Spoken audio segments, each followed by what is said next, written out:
was supposed to give a toast to the Most High in the sky, but then I realized that the host came from within side.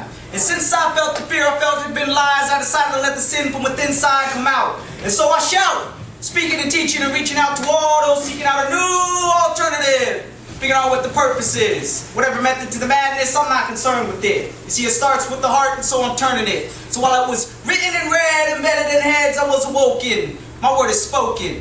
See, I'm supposed to give a token of my appreciation and pledge allegiance to one nation under God.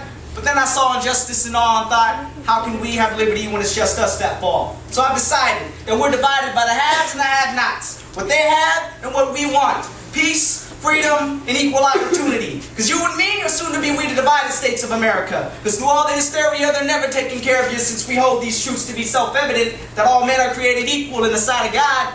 But inside of all, it's apparent that the ones with nothing at all are the ones most likely to fall. So are we really equal? While it was written in red, embedded in heads, I was awoken.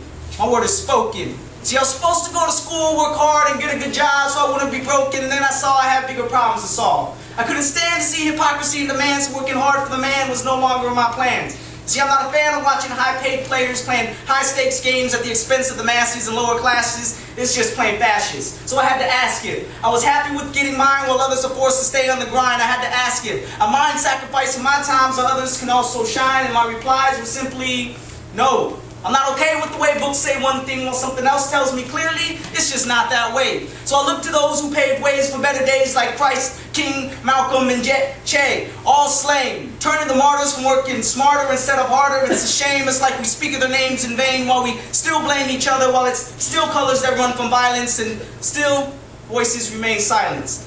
So I'm trying to be the Sinatra of my day after Jay and do it my way. I say they can cut off the hands of a man who writes books that they ban. They can crucify him on the cross and shoot him off the stand, but they can't.